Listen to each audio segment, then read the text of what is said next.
start. So I'd like to say welcome everyone to the Virtual Sunday Book Club. We're delighted to be hosting a series of events with book discussions and conversations with authors every Sunday during Black History Month. We're very privileged to have the opportunity to be able to have conversations with authors whose work shines a light on some of the trials and triumphs of people that live in Black communities across the UK and diaspora. We're going to start by discussing Maya Angelou's debut autobiographical novel, I Know Why the Caged Bird Sings. And then we're going to hear from one of our guest authors, Ola Awonubi, who's going to be talking about Naija stories, love stories, and also telling us about her new book in a bit more detail. It's due to be published soon. And we're later going to be joined by Nadia Owusu, who's going to be discussing her memoir with us. Not one that's been read by the book club, but one that's on our to be read list. And hopefully we'll have Ola back and Nadia back in the future to discuss their books with them.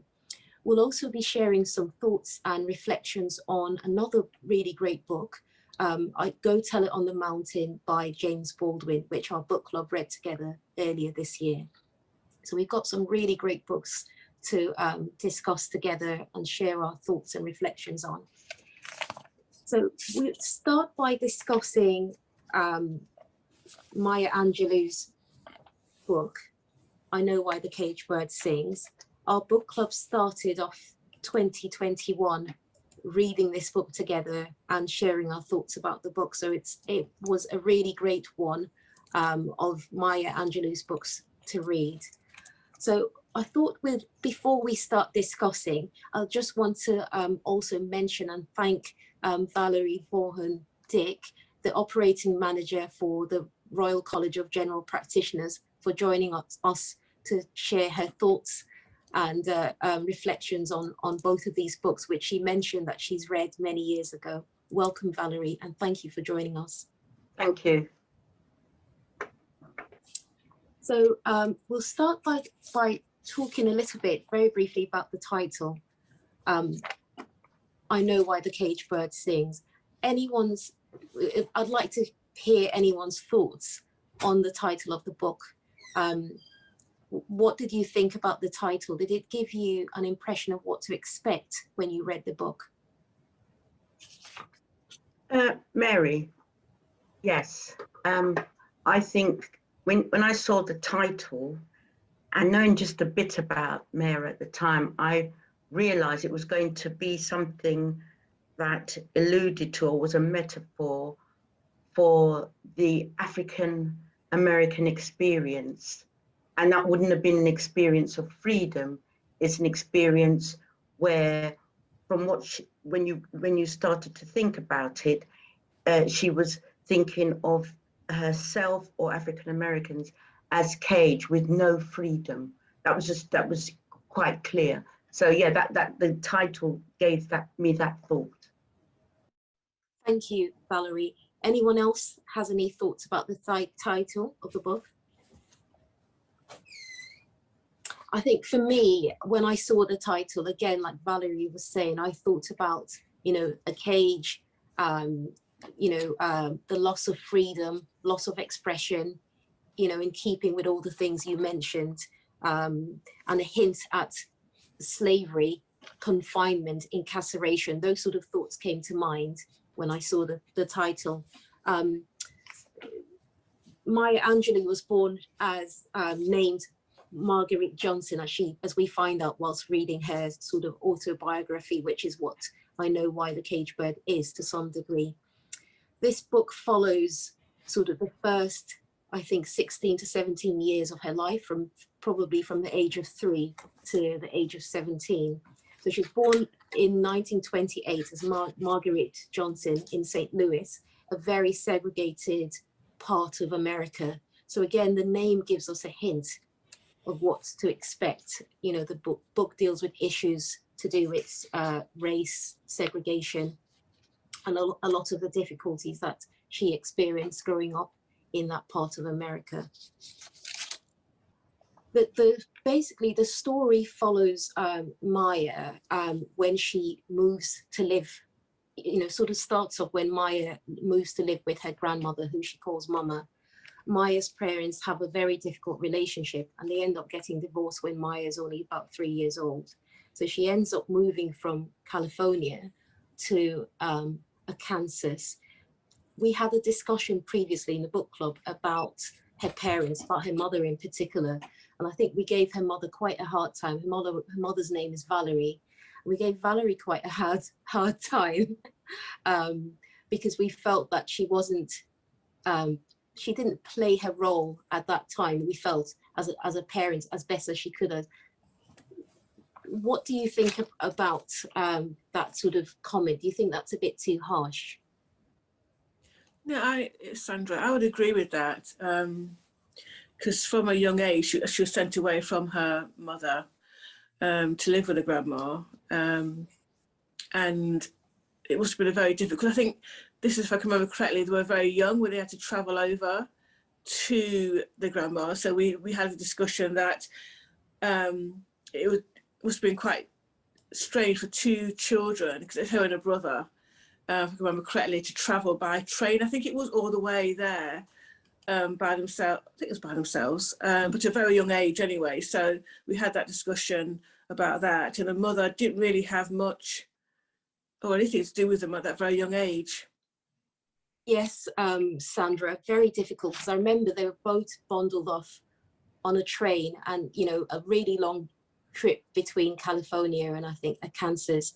Not sure if that was accurate where they went to, but very difficult. They basically had ID on them and they traveled on a company, so really difficult. And I think at the beginning of the book, it gives you the impression that she had parents who were quite uncaring, but those were the times that Maya grew up in, when a lot of that happened, with children going from one end of America to the other.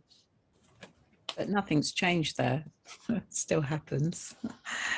Might not be from America, might be from one country to another. Yeah. So things haven't changed. But I think we tend to give Valerie a hard time when I think she tried to be the best parent that she could from what she understood parenting to be. I think, I mean, Maya doesn't see her from just this first part of the novel. Maya doesn't seem to give her mother a hard time. She admires her mother. She doesn't see it as we had seen it. I think Patricia said something, and I think if we just have to go back and think about the time when Maya was born, less than 100 years before there was slavery had ended. So African Americans were not people, they were commodities. And so that family structure of looking after children for a number of families didn't happen, because the children weren't yours to look after.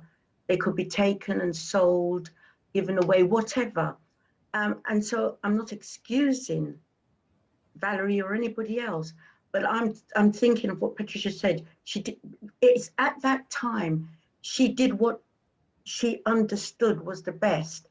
And violence in relationships or whatever, I think we have to recognize it wasn't just in America, in the Caribbean. Children in a lot of households, because of poverty and all sorts of issues, were just sent to live with different relatives, and that's just how it was.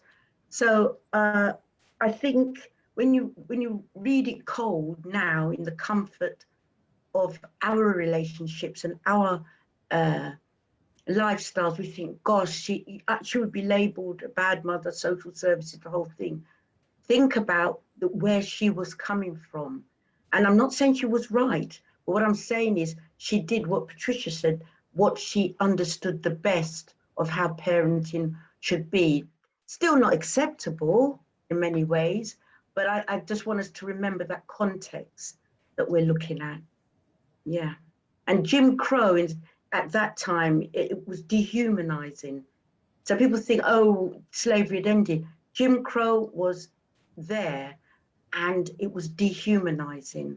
And the mental strain and relationships, none of us could even understand. So, yeah, I like what Patricia said. Yeah. Do we know why she went off to live with her grandmother? Yeah, that's a good question. I can't remember, but I think her mother, I think there were hints from in Maya's writing that the mother wasn't coping that well. Mm. So yeah, and I mean, I can't recall why she went to live with her mother, but with her grandmother. But sometimes grandparents are probably best equipped at that time to look after a child. And secondly, because we don't have the background conversation that grandmother and mother had, it makes it difficult to judge her on that in that respect. But it seems that when she was with her mother, she had, there's the bit in the novel where their mum wakes them up and has this party, where she wakes them up and she says, oh, I'm inviting you to a party of one, and and she seems to be the fun one, the fun parent, rather than her father, who I think is negligent. I agree with you, Patricia, to some degree, although I would say that they were both negligent. Just fast forwarding towards the end of the book, where her father's in a relationship with a lady called Dolores.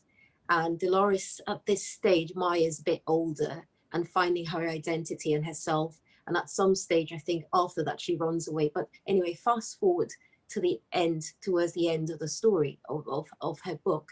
And she gets into an altercation with Dolores and she's stabbed. And her father makes a decision not to take her to a hospital because he doesn't want the embarrassment. He doesn't want to actually to deal with the embarrassment of his daughter, people finding out that his daughter was stabbed by his partner.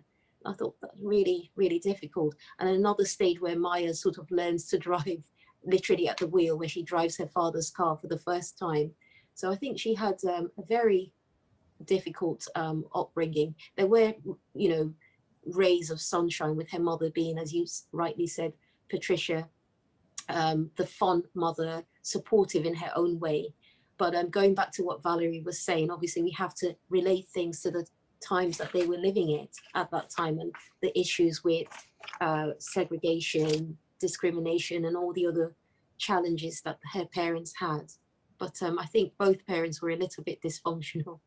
And I think, as you Mary, going towards the end of the book, the relationship, I think, with her mother improved, because I found there's several occasions in which she was a bit confused about. One of them was her sexual identity, and she was able to speak to her mother about it. Eventually she spoke to her mother about it, and the mother was quite open and honest with her and discussed that with her. And also another occasion, I think, when she went for a job on the buses, I think it was, and her mother would go and pick her up because she wouldn't want her to travel on transport on her own. So she was very caring and thoughtful in that sense. So I suppose perhaps as she got older, their relationship got better, and their relationship seemed to be closer, I can remember, towards the end of the book. Absolutely right, Sandra, and that's such a great example to share. As it happens, we know that Maya Angelou was the very first female Black cable car driver in Carolina. So incredible. And again, that was her mother's testimony to her mother's belief in her and support, because her mother encouraged her just to keep going back and, to stick at it.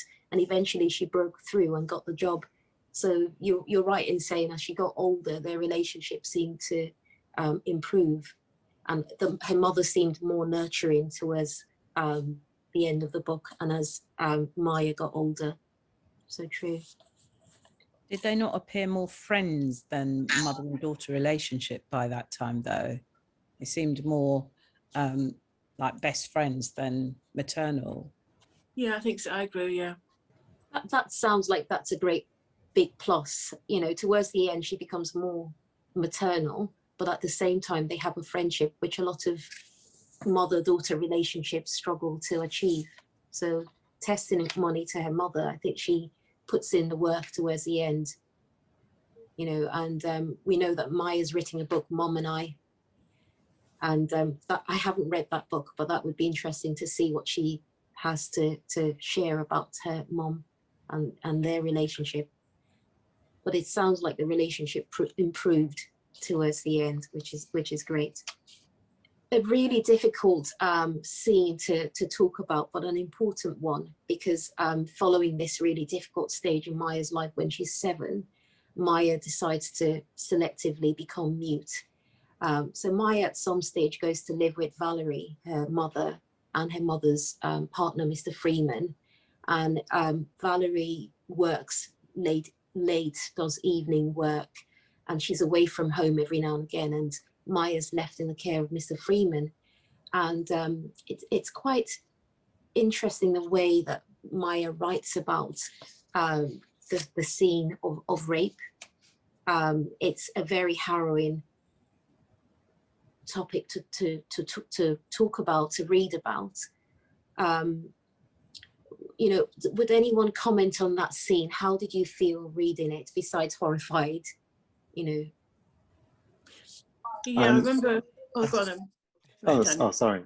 No, I was just saying that I thought it was really, really sad, and because I felt at the time it was probably one of the things also that made you feel about kind of like Maya's mother not really looking after her properly like a mother, in terms of her choice of who she was with. That, I don't know, somehow you always think that, oh, you should kind of like know that you could trust a child with, and I think that kind of thing makes you feel a bit, yeah, quite sad and a bit funny about it, and a bit question kind of like our ability, or Valerie's ability as a mother. But I think she sounds a bit kind of like Maya, for me, it's like she's almost looking at herself, going through it when she's writing about it, and kind of like, I feel in a sense almost writing about it without being too emotionally involved in it, and just describing what happened.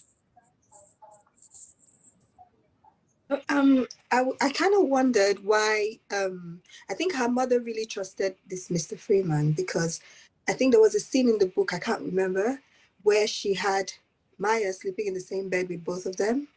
I think there was something like that happened. And I was wondering, like, why would you do that? But then I think she really trusted him and never thought that he would ever have such tendencies or anything. But again, I would say maybe it was also negligence on her part. But again, I think we're looking at it through our 21st century eyes, with all the knowledge we have about safeguarding and issues regarding that. You know, when you look at it, I think you have to look at it back in the time that the novel was set. People were trusting of their neighbors, people were trusting of uncles and cousins and stepbrothers and stepdads. I think nowadays we wouldn't do that.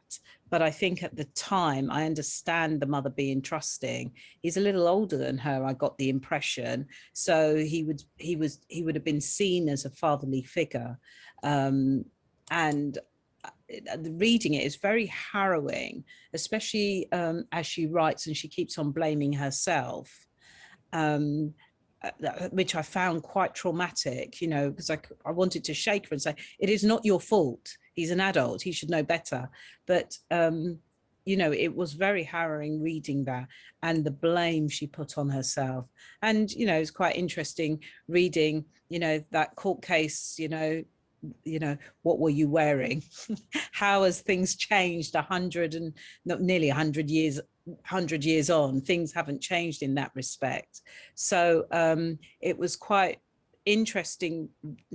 Interesting is not the word I want, but it did make harrowing reading, but it was interesting reading, looking at it from 1940s, 50s, 60s, 1940s, 50s to where we are now, how things haven't changed at all with women and young girls. That's true, but I agree with you there. It did make you think that, but one of the things I thought about as well with reading that scene, which was horrible, is that the mother believed her, which was good, because sometimes in situations like that, the mother would believe the partner and say, oh no, it's not right. But the mother's, you know, when the mother found out what had happened, she was like, she just believed her. And then it sort of, or in that case, which was good, because it could have been quite the opposite way, where the mother said, no, you're lying, it's your fault, you did this. But that didn't happen. So, and you know, justice at the time was done, whatever means it was then. But yeah. And that's why I don't blame the mother, because I think that she believed her, and had she not believed her, my views of the mother would have changed. But you know, she heard what her daughter had to say. She was a listening mother, though. She was a listening mother. She was willing to listen to what her daughter had to say, and went with it to make sure that this guy was taken to court. Okay, justice wasn't done in court, but I don't know, justice was done the other way. Yes, quite interesting, Patricia. You know, I think she's sort of left us guessing, but we know that Valerie's brothers may have had something to do with Mr. Freeman disappearing and being found, unfortunately, dead. Going back to what you were saying, the book was set in the 1930s to 1950s. So yes, good to put that into context. What did you think of Bailey's relationship with Maya? So Bailey is a year older, I believe, than Maya, her older brother. I love their relationship, actually. Yeah. I love their relationship. I thought the admiration she had for her brother, well, I just thought was wonderful.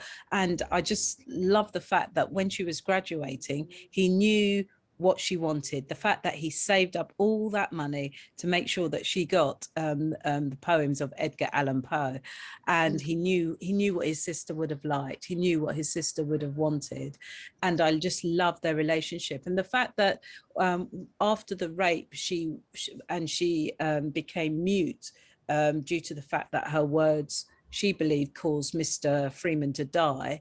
I thought it was lovely that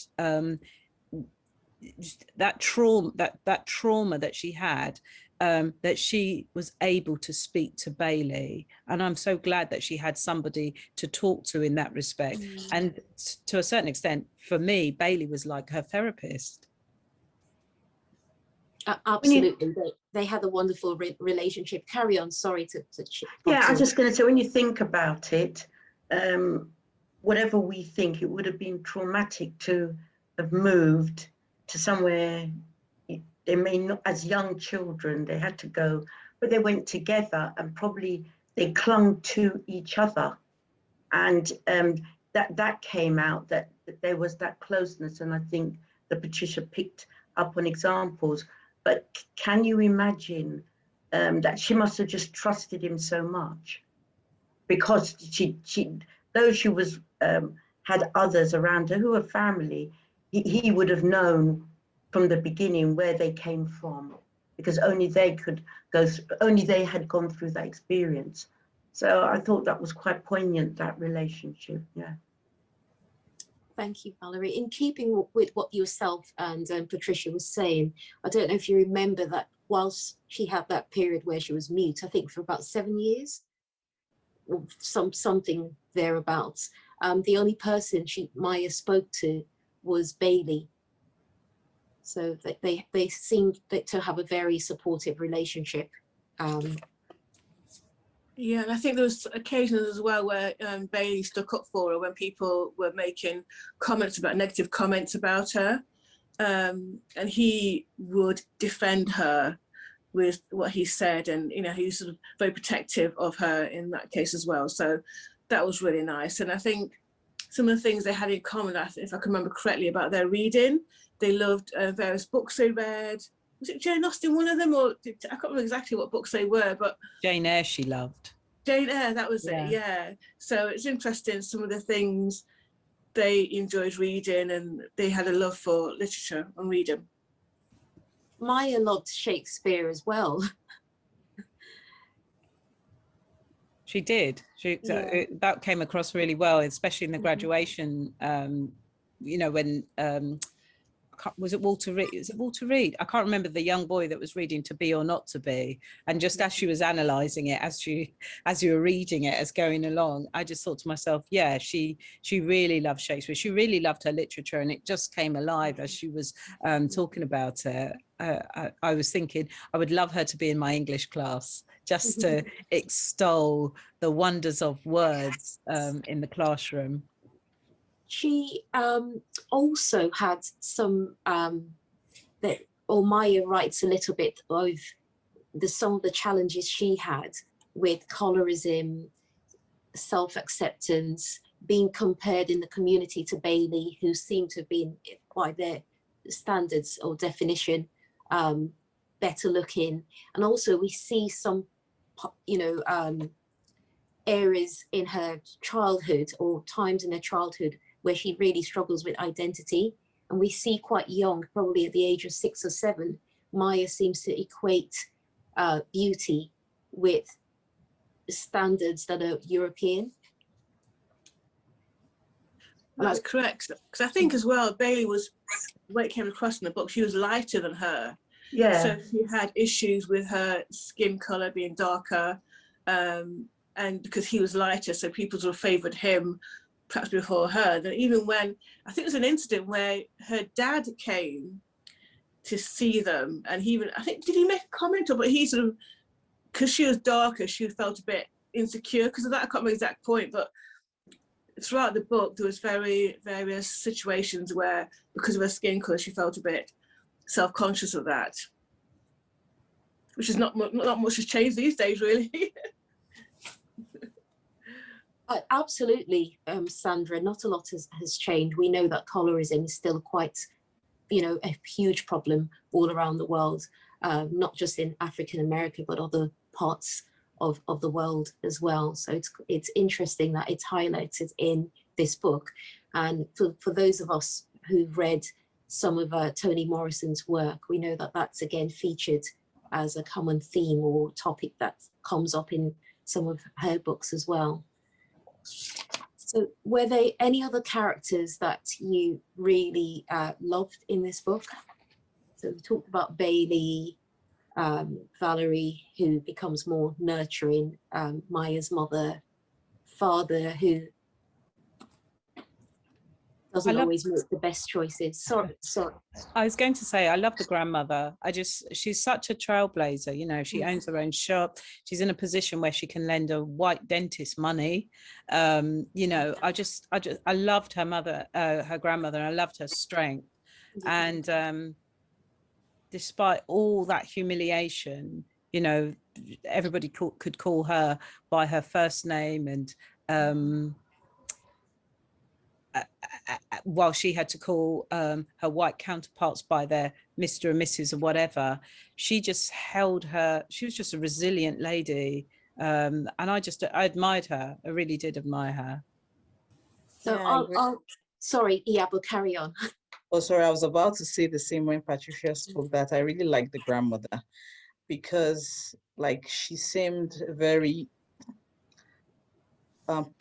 she seemed all together, and she like kind of commanded not just respect from those children, but you could see from the community.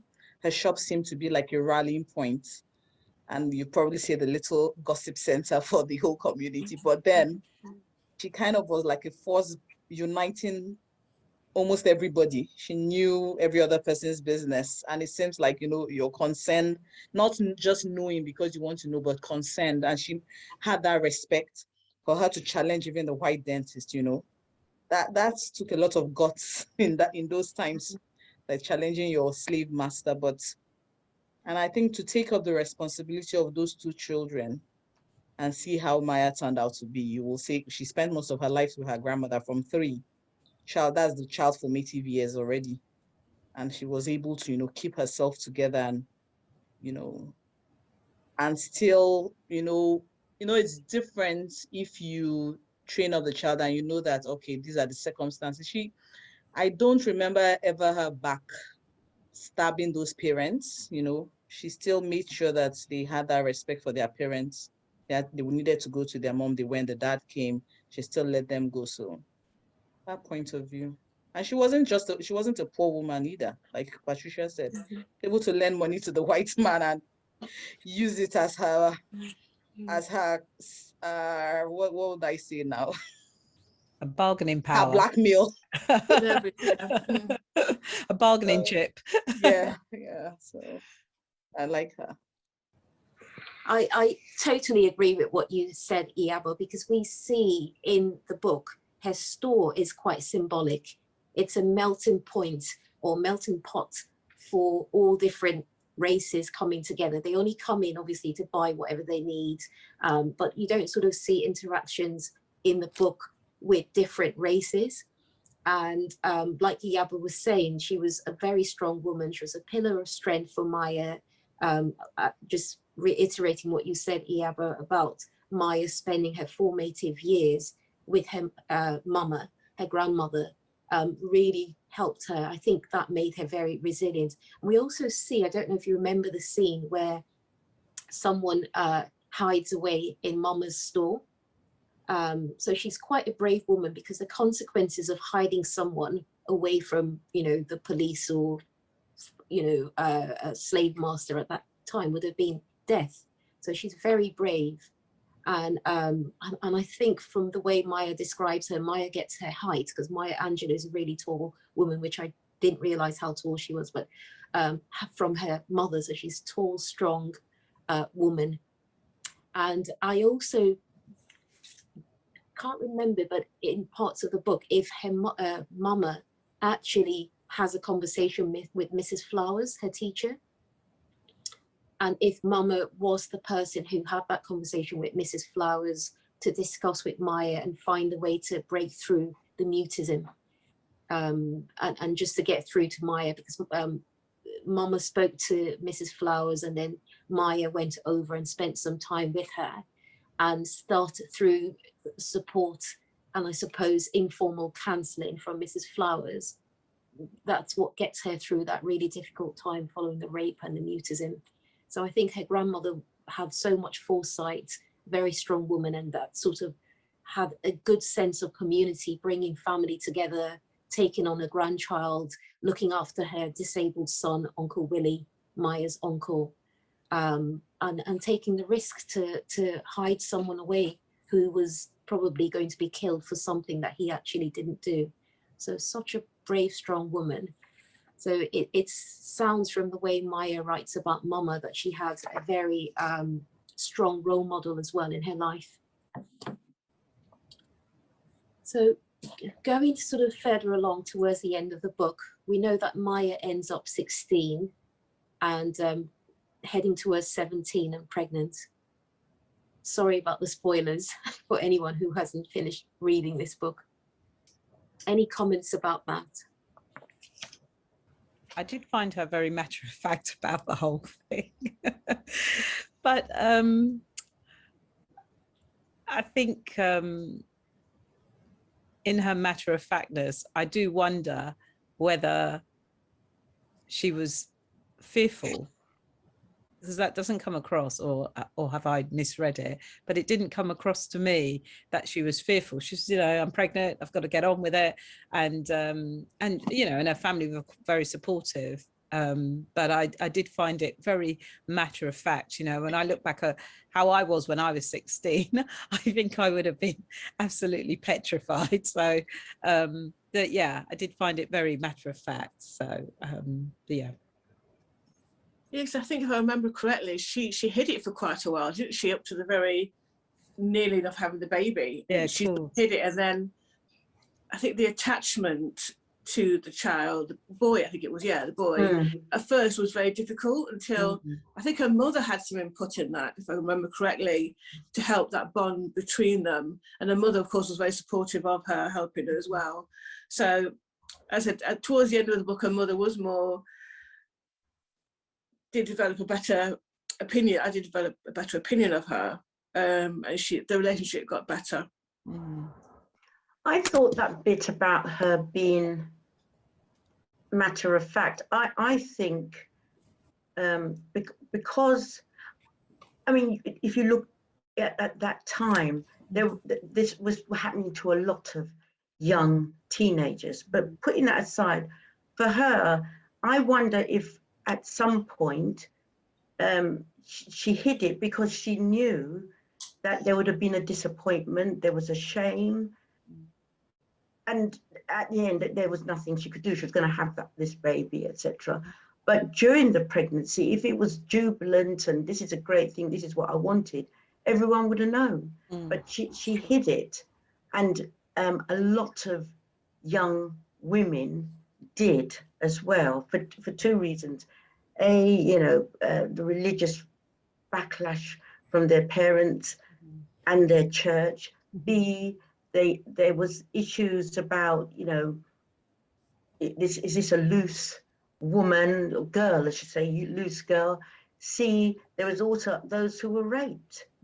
Yes. So there was all sorts of things that you wondered, what was she thinking? And though when you said it's a matter of fact, I think in some senses she didn't, there's something very deep in her, and she didn't want to go that deep to talk about it and relay it. Yeah. So a really great book. I thought to go in, I saw this little passage which I thought I'd read about Maya talking about her son. I'm telling you that the best decision I ever made was keeping that baby. Yes, absolutely. Guy was a delight from the start. So good, so bright, and I can't imagine my life without him. And he turned out to be an only child to Maya as well. So a great read. I thought I'd ask what you would say was a message that Maya was trying to send to the world, or what messages would you get from this book that are still relevant today? Doesn't matter where I am, my voice will be heard. Okay. I think so. Thanks, Iyaba. I think the metaphor of the caged bird is a reminder that that despite being caged and having your wings clipped, you do have a voice, and you should use it, and and be encouraged to use your voice, like she has done here. And the other message is one of resilience. And I know I mentioned that word before. That's but, so true, Patricia. It's resilience. I mean, there's a bit in the book where, you know, when the Second World War starts and this woman on the bus, you know, she's a bit rude towards somebody who, a black guy who gets on the bus, and she didn't want to sit next to him, or she had a lot to say because she couldn't understand why he was out fighting on the battlefield. And he just held up his arm with dignity and said, you know, whilst your son's fighting, could you ask him to look for my arm, which has gone missing? And I just thought to myself, ooh, resilience, you know, resilience and dignity. Thanks, Patricia. I'm going to go to Daniel. What messages would you think are relevant till today? What messages from this book are still relevant till today? I think what I really found in terms of even just thinking about the title, and I haven't read the book to the end, just actually thinking about, regardless of your situation or the conditions in which you are, learning to find yourself. And I feel like that's what my Angela was showing, that she's discovering, in a sense, a gift, a superpower in the midst of everything that she's going through. And I think that's probably, I would say, probably it's a message in itself to everyone, and learn to find your authentic self despite the conditions that surround you. Thank you, Daniel. Akaite?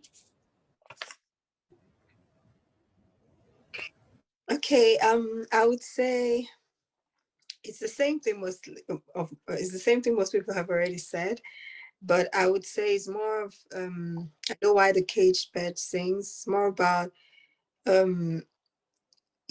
situations drive you to I mean, so situations can actually drive you to, you know, be that better person, or find that strength, that inner strength to just, you know, be better. And I feel like that's what she's trying to say. The circumstances that she has encountered, the conditions that she grew up under, everything just made her find that inner strength, that voice.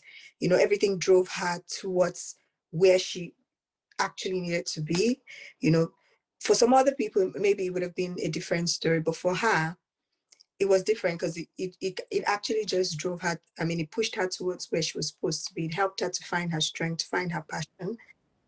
So that's what I would say it is about. And also things that you can relate to from it till now. You know, we talked about how her mother believed her and everything. I mean, that's still something we can relate to. The fact that she actually chose her, she actually put her first, you know, before her relationship with Mr. Freeman and everything. She actually did choose her. She actually put her first. She actually made her feel beautiful, even times when she was doubting herself. I remember when she was also doubting her feminism. Even when she had the baby, everything was happening all at the same time, because at that time she was also questioning her feminism. She's trying to understand so many things. That's how she even got entangled with this young man in the first place. So I think everything just came at her, I mean, like a boom all at once, and she had to just navigate through it. So I feel like it's just going through, just being able to find your voice despite everything that life has thrown at you. I think you're on mute, Mary. Yes, I am on mute. Temi.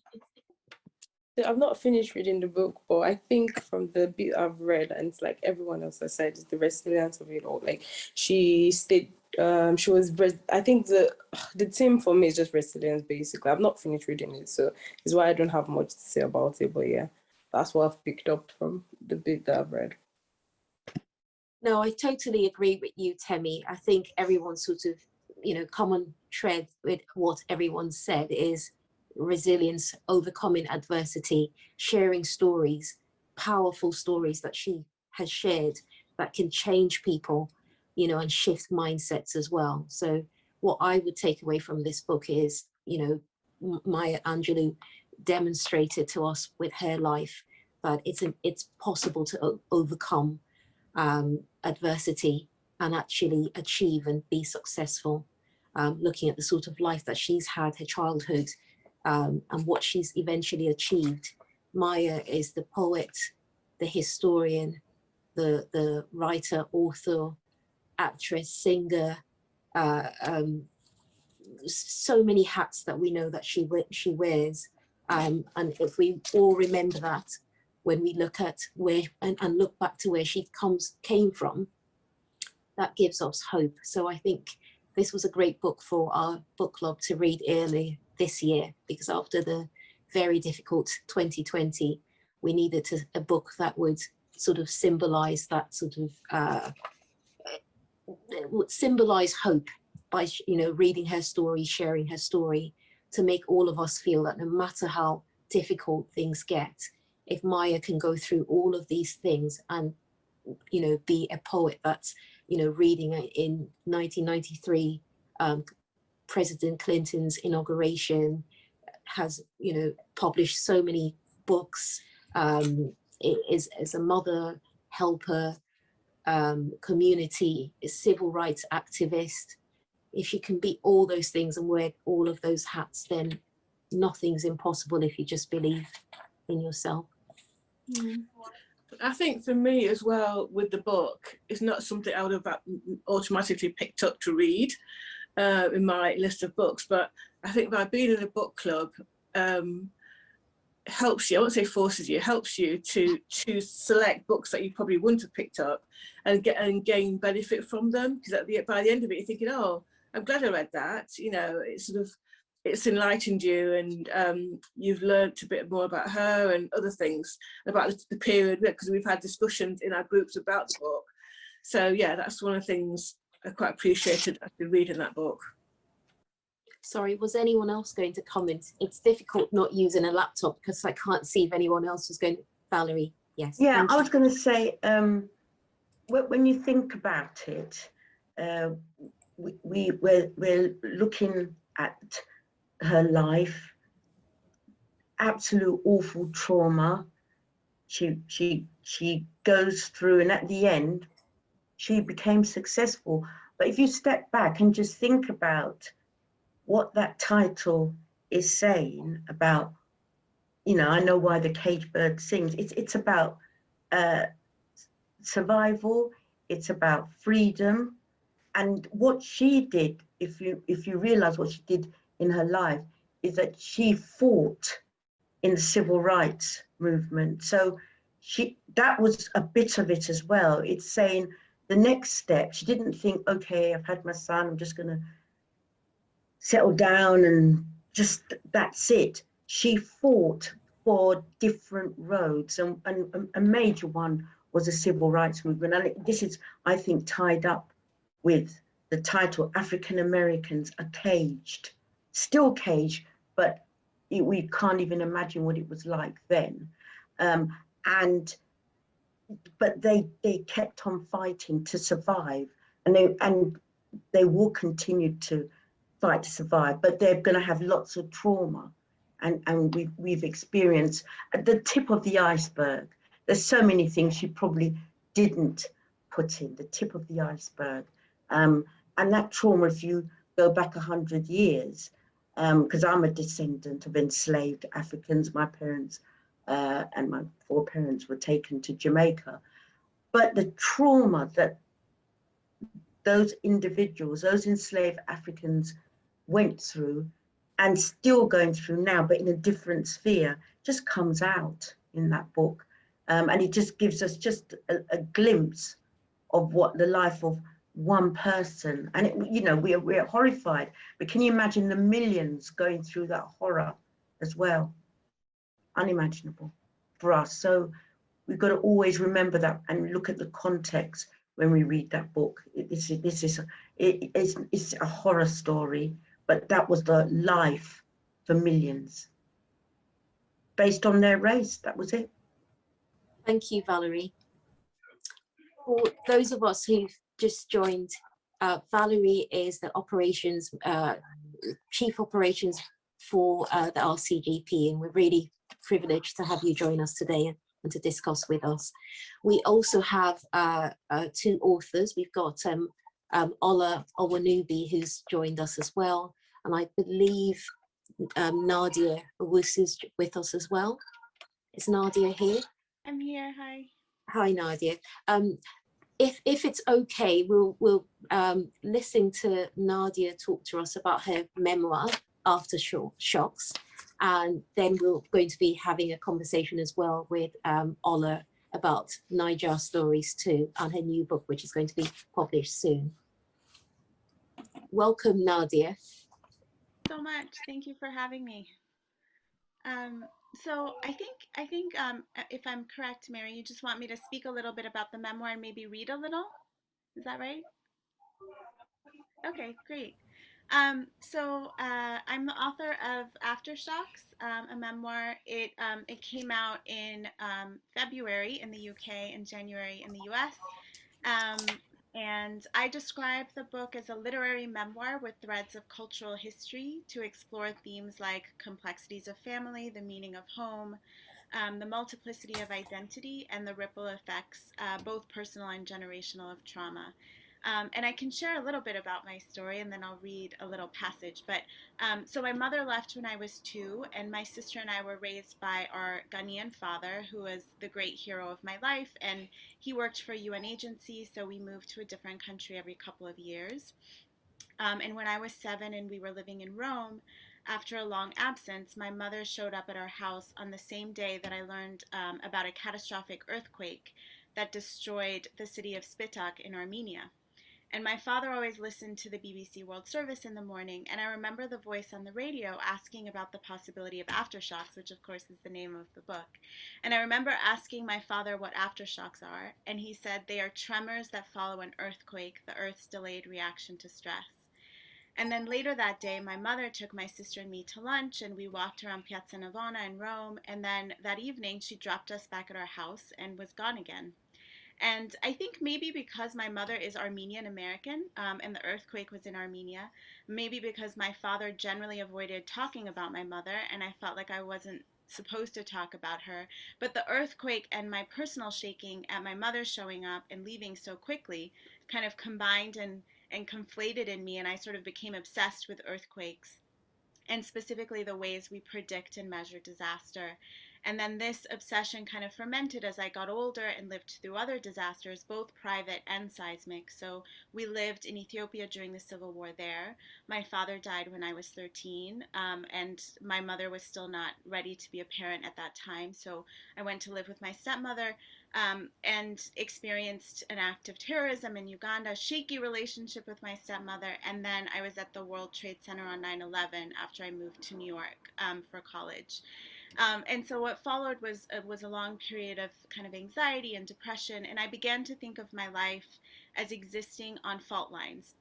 I was a global citizen and a person without a clear home. I have an American passport. I sound very American.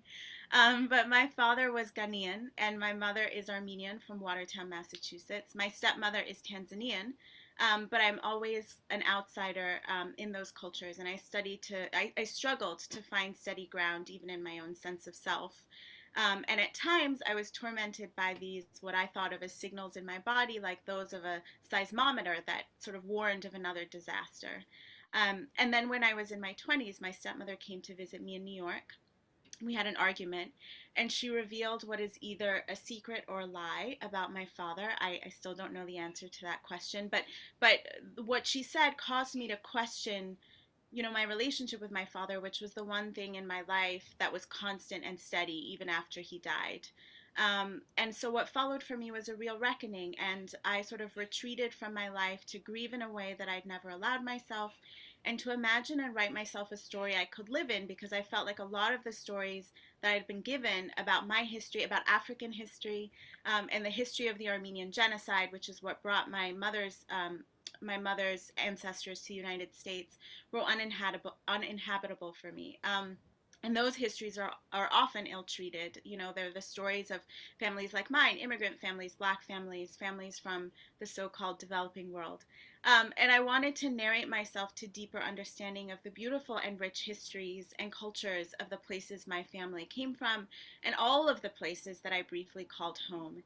And the forces and private choices that shaped my life, sort of realizing that although I went to international schools much of my life, those histories were not taught in school, or at least they weren't to me. And so it was important to me to sort of, as well as exploring the stories of my own life, to kind of contextualize my life within the arc of those histories. And the book started as a private project. It was sort of a way to overcome the aches of isolation and dislocation and disconnection. And I began from a place of grief, but I found I was really writing toward love and connection, and eventually even toward reconciliation with my mother, which sort of, that journey is charted in the book as well. And I sort of discovered how actively people in my life worked to love me, and held on to that love across oceans and continents and estrangements. And so that ended up sort of being at the heart of the book, even though I was discussing a lot of sort of challenging moments in my life. But maybe I'll read a little bit. I'll read a short passage from the book. It's from a chapter called Failures of Language, and it's just a short little excerpt. I do not have my great-grandfather's worn but carefully pressed cotton handkerchief. My father's family aren't much for holding on to material things.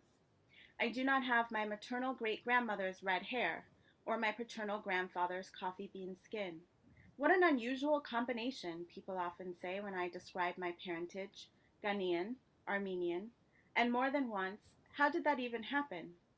I speak 3.5 languages that do not belong to me, that do not run through my veins: English, Italian, and French, decent Swahili.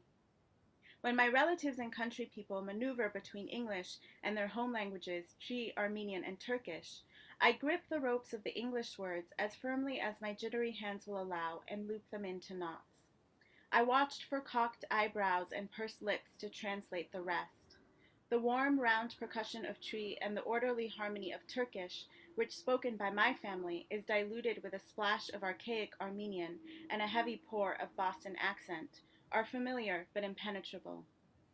I can spot members of my two disparate tribes in a crowd, but I cannot address them except in basic greeting and pleasantry. Good morning, how are you? Welcome. In Tree, I can also say even the elephant can swat flies with its short tail, and any river loses its identity when entering the sea. My father, when his intention was to remind or chastise, was fond of proverbs and folk tales. The heroes of those tales were animals of the forest, spirits, and gods. I know them by name. My Ghanaian relatives are at times tickled by my inability to speak Tree. At other times they are affronted. How can you not speak your own language, they ask, not acknowledging that my learning it would have required them to teach me. Once when I was in the market with an auntie, I cannot remember which one, a woman asked why no one had taught me to speak my father tongue. Nobody wants to hear her speaking Tree in an American accent, the auntie replied. Since she replied in English, I can only assume she meant for me to understand. In Tree, I cannot say, love me, accept you, I need you. At 13, I could not ask my father not to die. In Turkish, I know the words for eggplant, yogurt, and savory pastries. The stories of my mother's family are very much concerned with food, what was served, whose dish was tastiest, and delicious gossip, who messed up the baklava. As a child, when I visited them in Massachusetts, we talked about eggplant, losh kebab, and pilaf with little chopped up noodles in it. We planned for dinner as we washed lunch dishes. We ate to remember those who escaped genocide and nearly starved in the desert, to honor what they made possible for us. My grandmother taught me to roll rice and lamb into grape leaves. My mother read to me from 1001 Nights. A genie emerged from a lamp to do Aladdin's bidding. Scheherazade told tales to a king to delay her own execution. Another one, I said to my mother, after each story. Tell me another one. I do not know the Turkish word for stay. I cannot say, Mama, come back. In Armenian, the language largely lost to my mother's family generations ago at the hands of the Ottoman Empire, the only word I know is the word for underwear, vardig. This knowledge I cannot explain. When I encounter strangers from my tribes, they are startled by my attempts to communicate. They do not recognize me as one of their own. They laugh, charmed and perhaps a little disturbed by the discrepancy between appearance and sound. When I explain myself, they think me a curious hybrid. They speak to me, always, in English. I'll stop there. Thank you so much, Nadia, for sharing your story and reading from Aftershocks. Such an incredible story. And I can't wait to read your book. Don't really know where to start. So I'll start by saying just, heartbreaking to hear what, you losing your father at the age of 13. That must have been so difficult. Was that difficult to write about as well? Thank you so much. Yes, I mean, I did in some ways find it difficult to write about, but on the other hand, I was surprised to find that as I started writing those stories, that I was finding so much joy in the stories that I was writing, and I think, the fact that I never fully grieved also meant that I had lost access to that joy because I was sort of avoiding those memories. And so, as I said, I started writing from a place of grief, but what I found was that on the other side of that grief was the real deep love that I had for my father and that, my family had at the, during my childhood. And so I was able to kind of return to that love and remind myself that, on the other side of grief is love, because you can only grieve for the things, or you only will grieve for the things that you've loved and lost. And so that was a really important lesson for me as I was writing. Thanks, Nadia. Prior to you talking about your book, we were just discussing Maya Angelou's I Know Why the Caged Bird Sings. And whilst you were reading and telling your story, I couldn't help but feeling that there were some parallels with Maya's story as well. You mentioned, separation from parents, or your parents separating at the young age of 2. And in Maya's case, that was 3. Do you feel that writing the memoir has helped you, or I'm not sure if I'm phrasing this the right way, but has writing the memoir helped you understand some of the challenges or difficulties that your parents may have faced being in an interracial relationship? Yeah, it's interesting. I think when you're, and I love that book, by the way. So I'm so glad that I know why the cage bird sings. It was an important book for me, and so it's nice to hear that you were discussing it earlier. Um, but I think when we're children, we can only think, or we only generally think of our parents in the context of who they are in our stories and our lives. And I think writing the book allowed me to kind of step back and I think that's why the exploration of history was so important as well, to understand the context in which my parents met and fell in love, and the context in which they lived, and also sort of connecting to sort of the histories of the places where they came from. So for example, for me, I was raised by the Ghanaian side of my family, and so I was kind of disconnected from the Armenian side of my family and didn't really know that history. And so coming to know the history of the Armenian genocide and what my grandparents and great grandparents lived through in their journey to America, was and arriving in this country with nothing, having left behind everything, all of their belongings, walking through the Syrian desert for months, being rejected for visas from multiple countries, and then finally landing in the United States, a country in which they did not speak the language, and having to start all over again. And so realizing that that was the context in which my mother grew up helped me to understand sort of her own trauma and griefs and what her family had lost, and to understand the decisions that she was making, and also sort of realizing, I was in my late 20s and 30s when I started writing the book, and realizing that she was younger than me, like when I was born, and sort of making these sorts of decisions, and how equipped would I have been at that age, and particularly to handle grief and mental health struggles, which I knew that she had as well. And so it was really important to me to kind of be able to empathize, and to contextualize not just my life but her life as well, which I think it was a really important journey, because it helped me to then sort of reach out to her and come to a place of ongoing conversation and forgiveness, which is where we are now. That's beautiful. Thank you, Nadia. I was also going to ask about sharing stories. After we discussed Maya's book, I Know Why the Caged Bird Sings, we were talking about what the message was that we got from the book.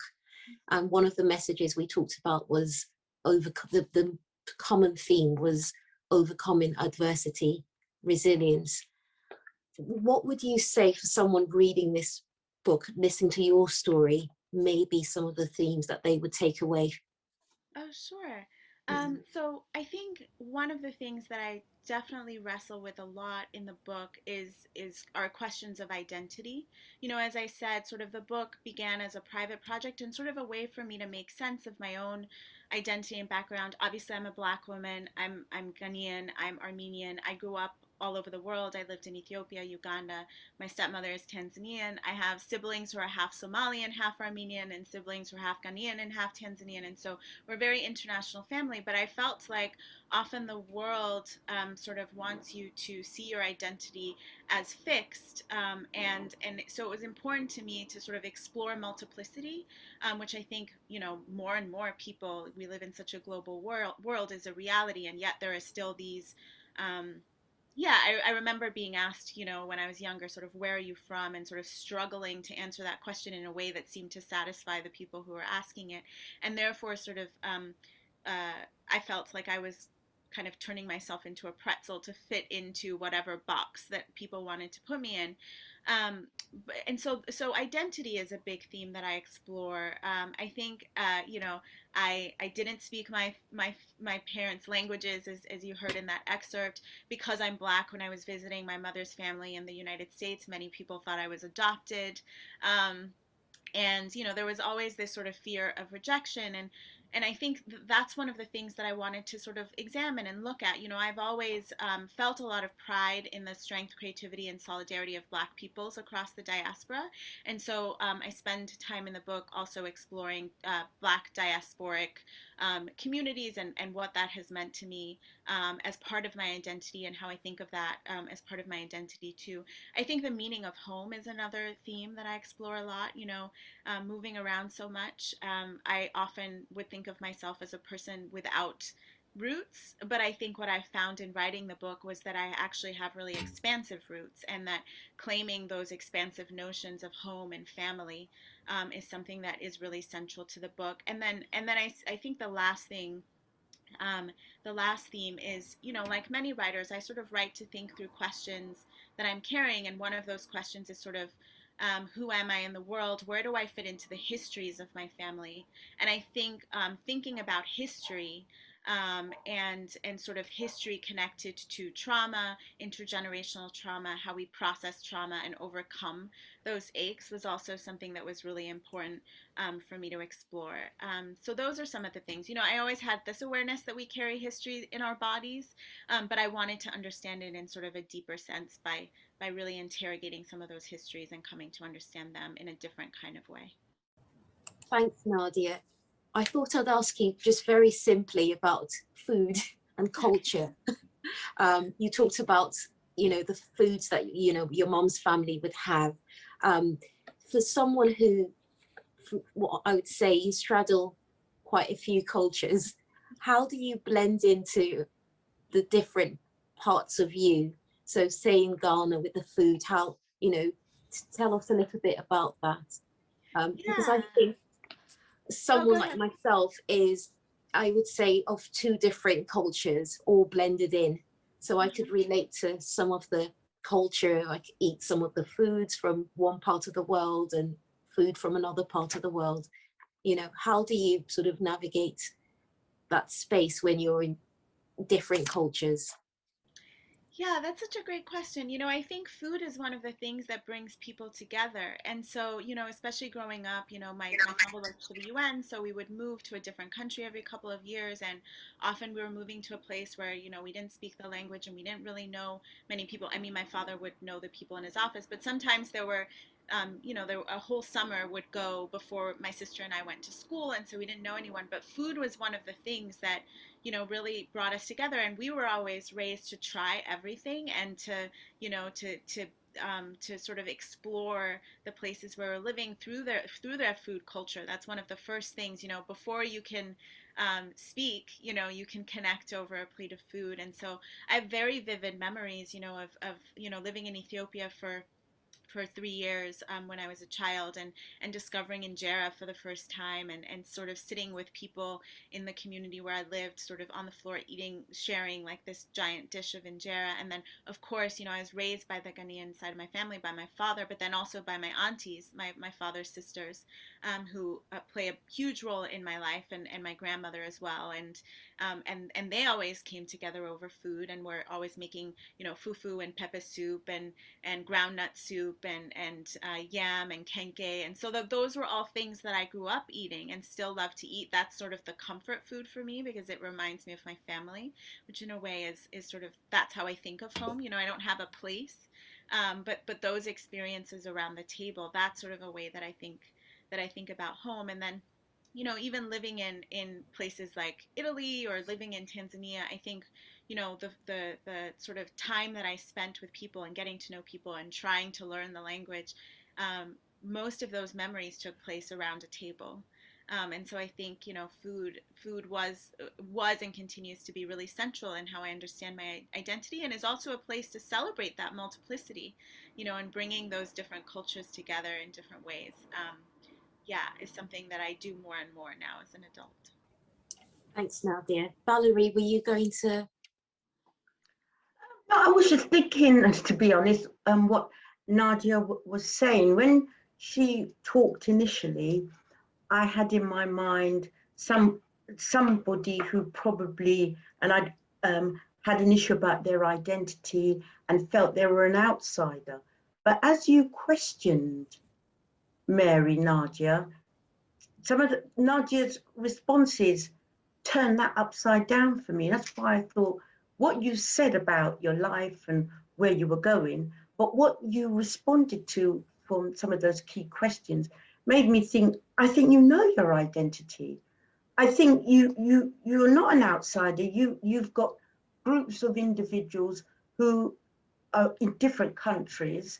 And I understand this issue about you haven't got a home, but in a sense, wherever you and your sister and your dad or whoever were became your home for no matter how short. So it will be interesting what you've said initially and then what you said after you read something, two different things. I get I'm clearer to me that you know where you are and who you are than when you initially spoke. So I was just thinking. Yeah, so I can speak to that a little bit. I think the way that I would answer that is that the process of writing the book got me to this place. For a Right. long time, for much of my life, because of the way other people defined me, and I think when you're young, you sort of respond to the way other people in the world define you and the definitions that you're given, which are usually really insufficient, and particularly because those definitions are sort of established by largely white people. Yeah. And so like when you're handed those definitions, then you internalize those definitions. And the process of writing the book and researching the book actually allowed me to come to this place where I could look at my life from where I stand and not worrying so much about what other people think. But that was a journey, and that's actually the journey that's chronicled in the book, is the Okay. process of self-identification and claiming who I am for myself rather than accepting those definitions. So you see me start in the book with like really wrestling with a lot of those questions and interrogating those definitions that I was given, and then landing in a place where, regardless of what anybody thinks about where I come from or who I am, that I'm going to self-define. And so that's where I landed. And so I think you're right in that Nadia today is very able to claim, Yes. my identity for myself, but that wasn't always the case. And so I'm hoping that my book for others who struggle with those questions can find a process to get to that place. Yeah, thank you. Good. Mary, someone else has got a hand up. Just go ahead. Hi, Mary, it's Alice. I'm sorry, I'm obviously the administrator and moderator for the event today, so I probably shouldn't be jumping in, but I just wanted to say, Nadia, you sound like you've got a really incredible story and journey. And there's something, so I'm mixed race, and some of the things that you mentioned there, your experiences with your two families, and Mary mentioned it, straddling to several different cultures, but feeling rejected by both of them, because one side don't recognize you and another family don't recognize you because of your lack of your access to language. And something that came up, and you just mentioned it, there's a phrase that I've heard for the past couple of years talking about ethnic ambiguity. So people not really recognizing you for that. And I think it's fantastic that you've amazing and really inspiring that you've really found your own identity within all of those spaces. Well, how do you maybe embrace people from those cultures specifically who may say to you, because I get it all the time, oh, you don't look so and so, or you don't look so and so, and because you can't access it through the language, or you haven't lived in that country, or whatever, do you feel like you have to not prove yourself, but I don't know, how do you sort of like navigate that ambiguity that you mentioned people kind of label you with? Sorry, just jumping in a little bit. No, that's a great question. I think it's connected to what Valerie was talking about earlier, which is that I used to really try to think about what does this person want me to say? How do I prove myself? And I spent a lot of time worrying about that. But now, rather than sort of try to respond to the question that they're asking, or sort of respond to sort of their perception of who I am, I tend to just claim my own experience. And I say, yes, I am Ghanaian.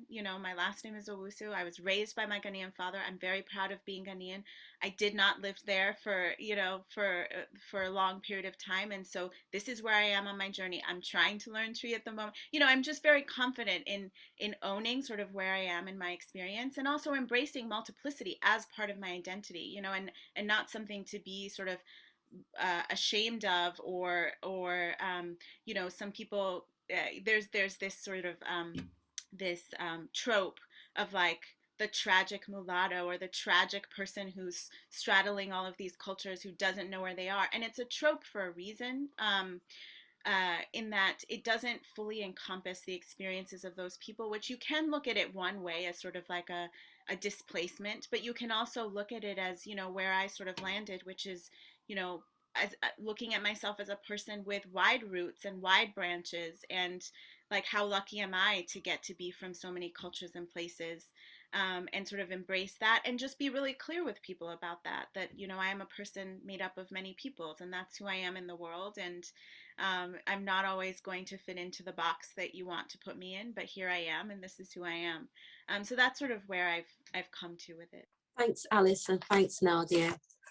Just in keeping with what you were saying, Nadia, about people having expectations to be able to put you in a box, I think more and more commonly we are seeing that a lot of people may not have that physical appearance of maybe straddling multiple cultures, but there are more people who are of, you know, various mixtures of various cultures, even if their physical features may not tell that story immediately. Like Valerie was sharing earlier on, that, you know, she's got family who have immigrated or originally from Jamaica. So there's, you know, the English part of her and the Jamaican part of her. And I think some people try to do is put you in a box where you have to define you're either this or that. And I think more commonly these days, no one is really this or that. We're all a mixture of cultures and places, and you know, that's going to be more, that's going to become the trend, especially in places like the UK, the US, you know, and I think the rest of the world as well, you know, in the future will follow that trend as well. So thank you so much, Nadia, for sharing your story and telling us about Aftershocks. I hope that you'll come back and join our book club when we all get copies of your book. And, you know, we'd love to read it and have conversations with you about your book. So I hope you come back again and join us. I would love to. Thank you so much for having me. I was just going to ask if anyone else wanted to ask any questions or make any comments whilst we still have Nadia. Nadia, you're not leaving us straight away, are you? No. I do have to leave in a couple of minutes. But Okay, so if anyone has got any questions, please go ahead. So that I can't find the can't put my hand up, but I say I like all what was shared, what Nadia shared. I can so much identify with it as someone. Obviously, people look at me and think that you're just Nigerian, but even in my own culture, to my own family, a lot of time I'm treated as a so-called, what we call it an Oyinbo person, because I wasn't raised by my parents. I was raised by an English family. So my parents took all of us back at the age of 10, and we had to learn how to speak the Nigerian language. So we constantly get told at that time, you know, sometimes being told by our relatives that we don't behave like a Nigerian person should do. And that's caused so much levels of, you know, feeling of trying to prove yourself to be what they expect you to be, what a Nigerian should be. Because obviously you look like a Nigerian, but your mindset will be, you know, what you gathered during your formative years, which is from living with a totally English family. And that brings you into loggerheads with, this is how we're meant to be doing in Nigeria, and I don't have that mindset. And that, so define home. Where is home? Oh, this is how we do when we're back home. But where is home? Home was here till I was 10, and then was Nigeria for the next 17 years. So I like what Nadia said. I have stopped trying to defend myself to be what people expect me to be, and learning to be myself in my own skin. And that's an appreciation of who I am. The people have raised me to be who I am, the music I like, the food I like. And as you said, we're all world citizens now. It's no one is just I'm fully Nigerian, I'm fully this. It's a mixture. And I always try to not let people put me in boxes, because one of the reasons why I started writing was to try and make some sense as a kid of where I actually found myself living in Lagos at the age of 10, 11, and trying to understand my life. And, you know, so yeah, that's it really. Thank you so much for sharing your story. I do have to hop off now, but it was really lovely to meet you all, and thank you very much for having me and for listening, and I hope to see you again at some point. Thank you, Nadia. Thank you, Nadia. Thank you. Bye. Bye. Bye. Thanks, Ola, for sharing a bit of your story as well. And we'll give you the platform to tell us about Naija Love Stories and your upcoming book. Naija Love Stories is all about the light. I still haven't figured out how to get it looking as fantastic as you guys. Naija Love Stories is a collection of short stories. about and it's based around the theme of love, but love as it's done in Niger. So Niger is actually short for Nigeria, which, as I said, where I'm from, basically. And it's, a lot of people bought it and thought it was about romance, because my first two books, Love's Persuasion and Love Me Unconditionally, were basically romances. But this is a different kind of love. It's the love of family, the love of food, the love of nation, and it's interacting with what does love mean to you. So in the book, you've got different kinds of love. You've got a mother that's ready to kill for her daughter. You've got a woman that's ready to kill for her own son.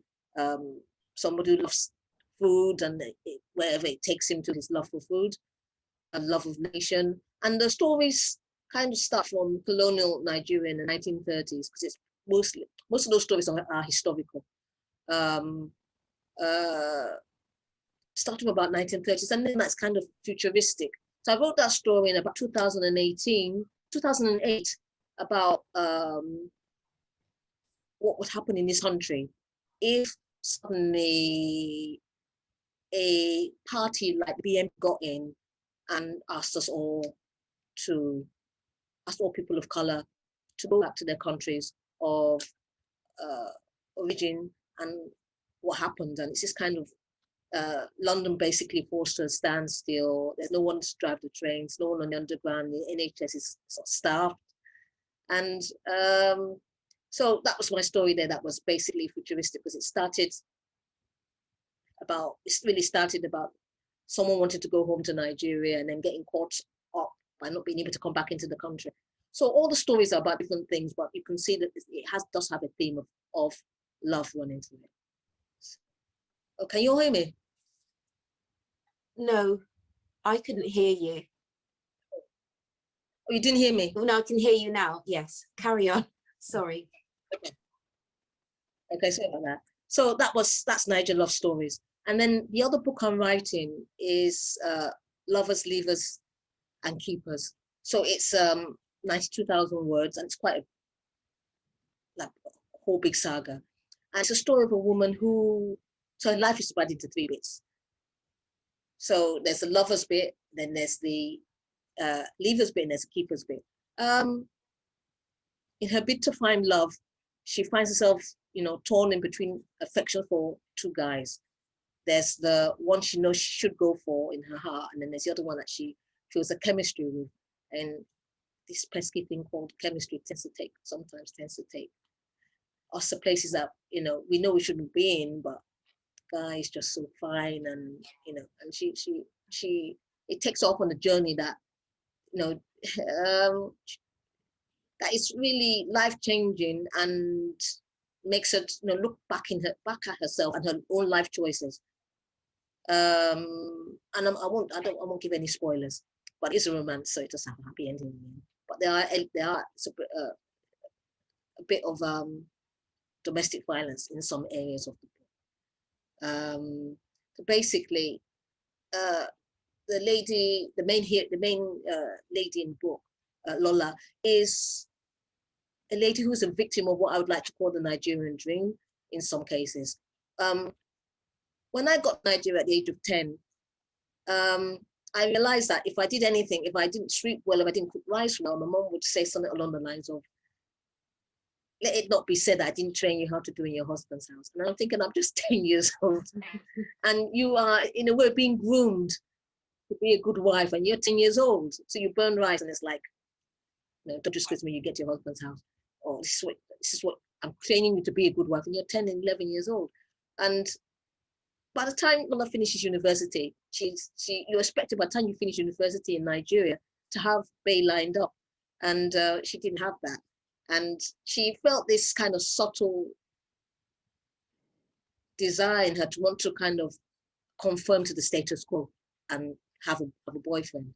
And her desire to want to please her parents made her do the kind of guy that on paper looked very, very good, but was a total disaster and a very, a narcissistic individual. And no narcissist comes with narcissism written on his head. So the story kind of shows how he kind of gets into her mind, into her psyche. and how in the end she realizes that she needs to try and carve out a new niche for herself. And in her way, her British past becomes her escape clause. How she manages to there are slight elements of Sleeping Beauty. I don't know, has anyone ever watched that 90s film with Julia Roberts? There are some slight elements of it in it, but also faith comes into it as well. She gets a lot of encouragement from going back to the faith she left, and having that whole sense of a Nigerian community around her, which is one thing that we do well in terms of the faith element, to help her to make some of the choices that she needs to make to take her future forward. So, and that book will be coming out probably in about a week or 2 weeks' time. Thank you so much, Ola. So both books sound so very interesting. I was going to say that love speaks a universal language, and both of your books are about love. So although they're set around Nigerian characters, they're totally relatable to anyone in the world. It's a whole element. I do try to write books with universal themes. And love, as you said, is one of them. Even though it's about Niger, the book of short stories is called Naija Love Stories. But the themes in there, themes that are universal. Because a mom is a mom anywhere, dad is a dad anywhere. And we are all driven by exactly the same impulses. And the book just deals with some of the consequences of those impulses. From what you were talking about the book, I think there are also some, themes to do with gender dynamics as well, with the female 10-year-old cooking. Maybe it would be acceptable if the boy was cooking too and burning things. Well, my brother was never asked to cook anything, so he couldn't burn anything. So my brother was usually sitting in the parlor, we used to call it, or front room. If you're from the islands, you might call it that. Watching football or watching cartoons. Because he told that, a wife is going to help you to do that. And obviously, these are some of the things that I interrogate in some of my books. So raising men with different kind of expectations than we do our young girls. And I remember Michelle Obama saying once in one of her books that we tend to militarize our women, and we pamper and over pamper sometimes some of the men, and we as women do that. And I think about, in terms of my male relatives, how I tend to go out of my way to do some of the kind of things that I should probably allow them to do themselves. And I think probably it's that mother in us, and we kind of grew up feeling that way, to kind of push ourselves out of our way to help our male relatives. But when female relatives come to us and say, "Oh, just get on with it, just get on with it, you have common sense," but it's like, and that's also something that we get from that culture, where it's like, you have to be strong and a strong woman, and make sure you read your book and get all your degrees, because so that no man can talk down to you. And I said, there are just some things that, it's not just a Nigerian thing, that's just generally the strong mantra of that, we embody, and that it's can be quite harmful sometimes. Thank you again, Ola. We look forward to reading Naija Love Stories and reading your new book, and we hope you'll come back again and discuss with us when we've read both of your books. That'd be lovely. Thank you. So I think we'll go on to discussing our next book, and Ola's going to be with us. So if anyone has any more questions about both of her books, you can stay and ask some more questions at the end. So the next book we're going to be talking about really briefly is Go Tell It on the Mountain by James Baldwin, a book that was published in, I believe, 1953. And I think James Baldwin was only about 20, somewhere between 24, 28 when he wrote this novel, which is his debut novel. The title gives a nod to a lot of the references in the book that are very biblical. Go Tell It on the Mountain, I believe, is an old, either African-American hymn, the title of an old African-American hymn. So it gives us an idea what the book could be about. The book is quite religious. So the book tells the story of John Grimes, who's 14, and the story is actually takes place over 24 hours. So it's based on his birthday and what happens in those 24 hours from when he turns 14. So the main characters, the protagonist in the book is John Grimes, the 14-year-old, and then we meet John's mother, Elizabeth, stepfather, Gabriel, Gabriel's sister, Florence, and a few other characters that are quite important and central to help to tell the story. I think that the book helps us examine the impact of discrimination, segregation, racism, looking at American history, which is what I think I got from reading Go Tell It on the Mountain. It really examines the impact of American history on African American people. So I thought we'll talk about some of the really important characters in the book, like Gabriel. The book is structured in such a way that we meet each character in prayers. So we have Gabriel's prayer, Elizabeth's prayer, and Florence's prayer. So again, gives you an idea of the references to the Bible and it being a very religious or biblical book. The book also has some stories with references to violence, rape, oppression. So it's quite a difficult at some points in the book that it's quite difficult and a heavy themes and topics addressed in the book, but generally a very powerful and important book to read. So I was going to ask, what did you think about the depiction of Baptist churches or the Pentecostal church in the book? For anyone who's read it or who knows a bit about Go Tell It on the Mountain, what did you think about James Baldwin writing about the church, the Baptist church? I think, I'm not a Baptist. My mother was a Baptist. And Pentecostal, Seventh-day Adventist, there's different types of churches where a lot of African Americans would and do attend. But what it's saying with Gabriel, he's an unpleasant stepfather, to say the least. But what it's saying about the church is some sort of it's like it's full of fanatics. Rightly or wrongly, because I've never attended, but very fanatical. And I think that if the little I know at that time, that the churches were very emotional, that you express yourself, and to be God-fearing, and to walk in, the footsteps of a good Christian, etc., etc. So even the title, Go Tell It on the Mountain, if you know that hymn, that you will know, that it's very, and I'm not saying the hymn is fanatical, but that's the impression you're getting about this religion. I can just picture Gabriel, this shouting, sweating, aggressive, self-righteous individual. Yeah.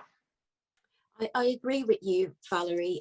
Baldwin writes this book in such a way that as a reader, you can almost, as you said, hear, the choir, whilst you're reading, you can just imagine, visualize the choir, and also visualize some of the difficulties that John was dealing with. I think John felt, my interpretation from reading the book was that John at times felt constrained by some of the rules in the church.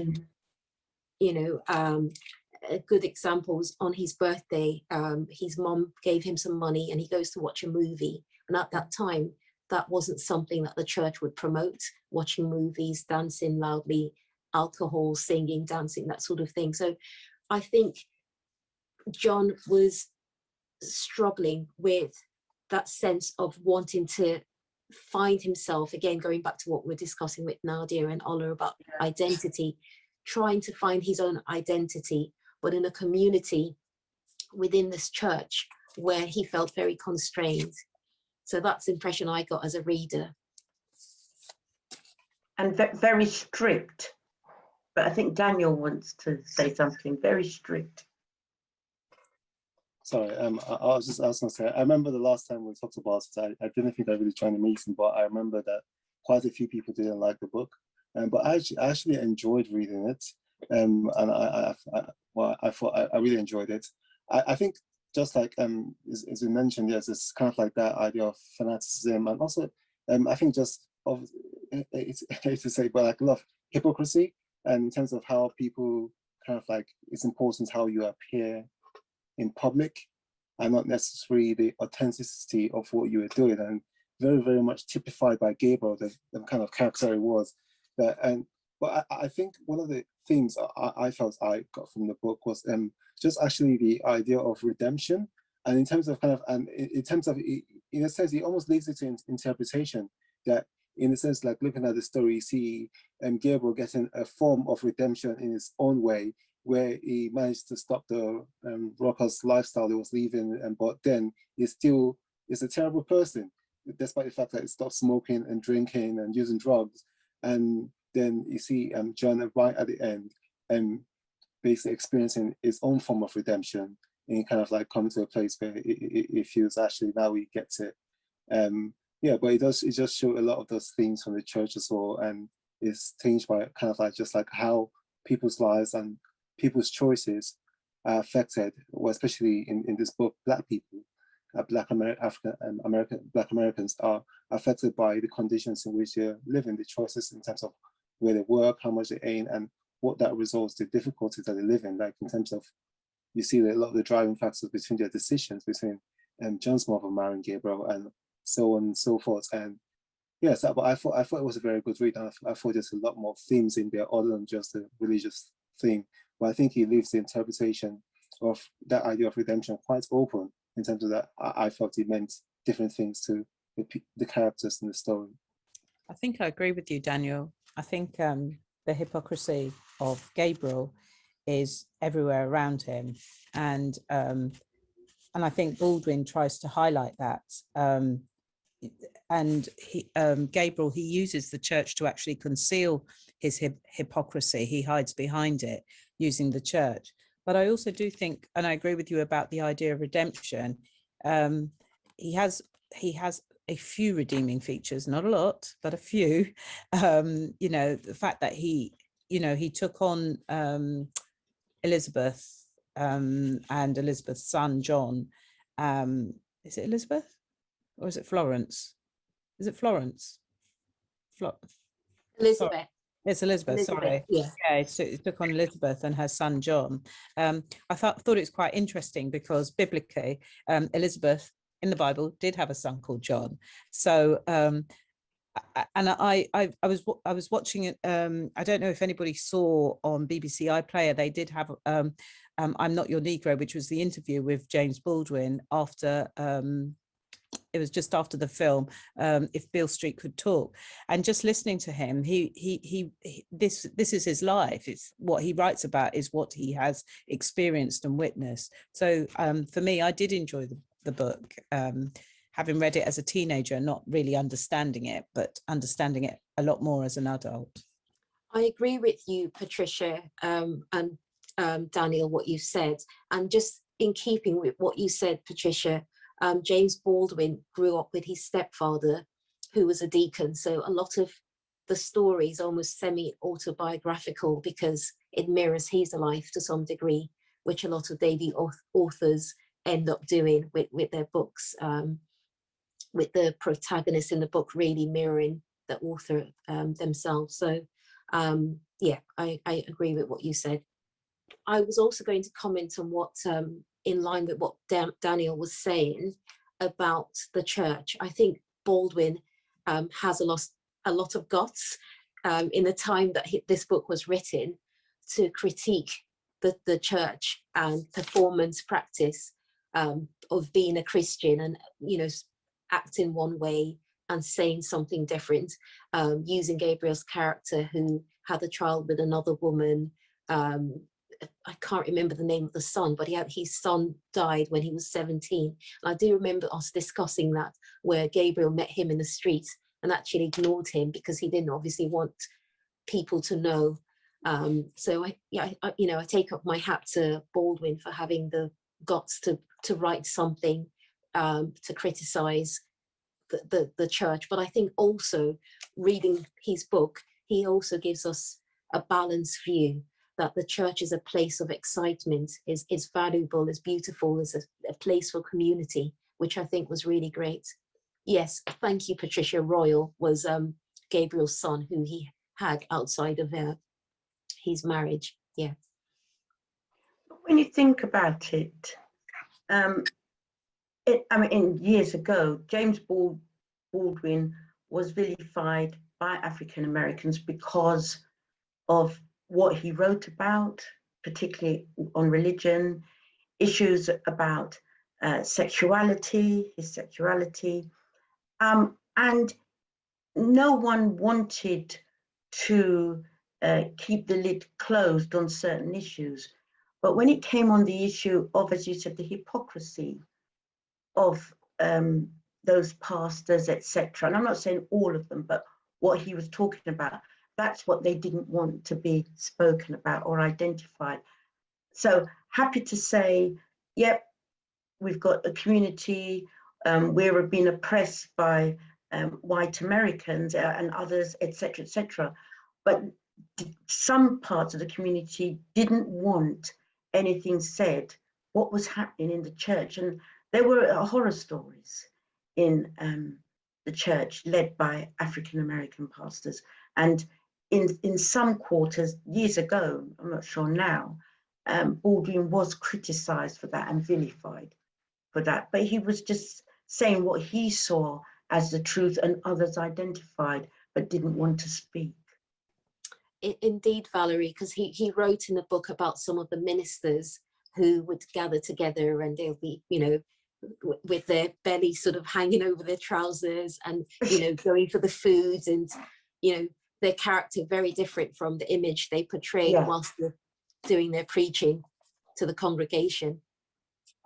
So I think a very powerful book, a book with a lot of layers. Some people struggled a little bit with the book, but I think that's because Baldwin covers so many themes, and the style of writing is very poetic as well.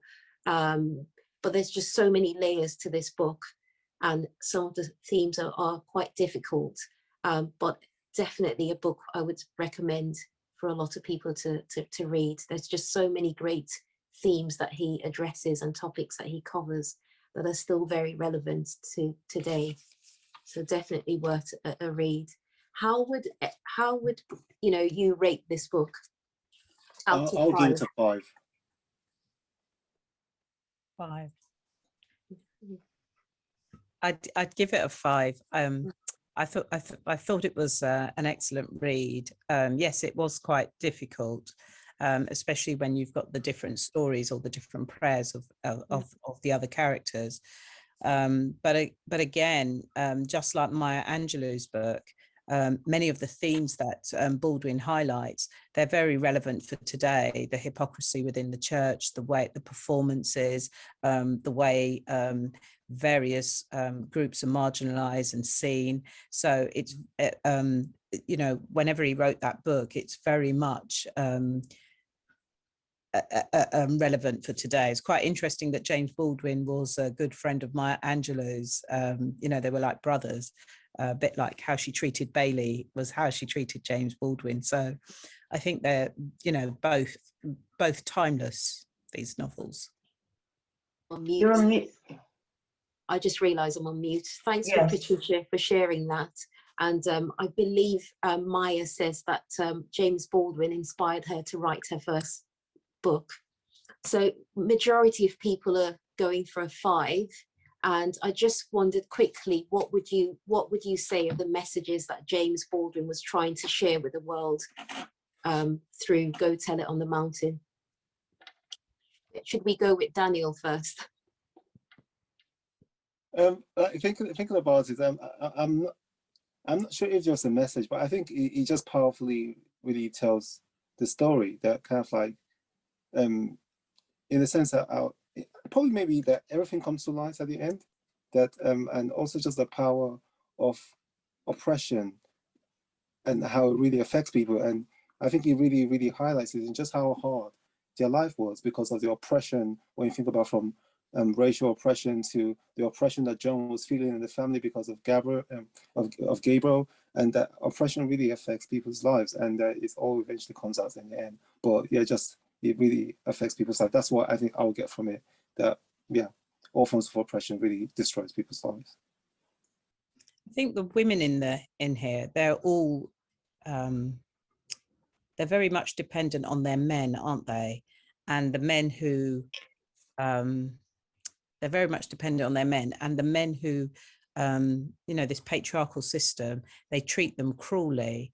And again, I think it's about, you know, it is resilience, and especially from these women. He highlights the cruelty of the men, but also racism and how people are exploited as one of the main themes. It doesn't have a happy ending. It doesn't have a happy ending, but I think that he's just reflecting the time that he lived in and his life. I think that it's just hypocrisy, basically, and it's interesting because at the time, you know, he's just reflecting, but at that time, he didn't see it as hypocrisy, because it was like it was presented to him as the norm, you know, as the way you have to just live and adapt to the times. And it did seem as though the church was kind of like a covering for them, a covering against most of the hate they were receiving from racism and all of that. So the church for them kind of like, it was like maybe a shield, you know, where you are supposed to be holy, but then you are, because of the impact of racism, you are who you are. You are a person who's struggling with your own, would I say, internal demons, but you are in church and you want to be that perfect person, but then it's just not working. It's just not, you're not finding it easy to be that perfect person that the church preaches, you know. So in the case of his father, that's what I see, this self-righteousness, more like you have issues that you haven't dealt with, issues from maybe your childhood or your past that you haven't dealt with. And you want to be that perfect person in church. You want to be that person that the church preaches about. But there are those demons that just needs to be, you know, addressed, not necessarily in church, you know, but I think that's why today we have therapies and all of that. But then in those days, they didn't have that, you know. So they relied on church, you know, just maybe being in church would make me be that person church talks about, but then they never really dealt with what they were going through inside. So that's what I would say about his father. And for him, he was quite young. So he's reflecting and showing us the hypocrisy that there is in the church. But as a child, he didn't know that, he did not know that it was hypocrisy. It was just him trying to, you know, fit in, kind of. Yeah. Okay, so thanks everyone for sharing your thoughts and reflections on Go Tell It on the Mountain by James Baldwin and Maya Angelou's I Know Why the Caged Bird Sings. Two really great books which our book club would recommend to anyone to pick up. There's so many messages, themes that are very relevant today. So thank you again, Valerie, for joining us, and I hope you join us again next Sunday. We'll be discussing two other books. If you can, that would be lovely. And on the 31st of October, we'll also be discussing another couple of books, and we'll have Dame Elizabeth Anyon join us to talk to us about her memoir as well. So hopefully Okay. you can all join in. Yeah, let me know the books and I'll try and read at least one of them. I've read these, that was fine. But Yes. just let me know the books, Mary. And thank you for organising and invited me. It was really, really good. Really inspiring. Thank you. Thank you. So thanks everyone. I hope you will all meet again next Sunday, same time. The meeting ID is exactly the same. We meet at 5 o'clock till 7. We've got 2 authors joining us next week to talk about their books as well. Next week we'll be reviewing Girl, Woman, Other by Bernardine Evaristo and The Shadow King by Marza Mengist. So look forward to seeing all of you next week and enjoy celebrating Black History Month. Thank you. Thank you.